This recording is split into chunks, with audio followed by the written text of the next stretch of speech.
Hello guys, welcome back to the channel. In this video, I will show you how to fix Max Payne 3 black screen problem on your Windows PC or laptop.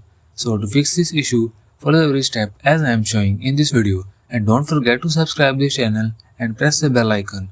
Hope so, this will fix your problems.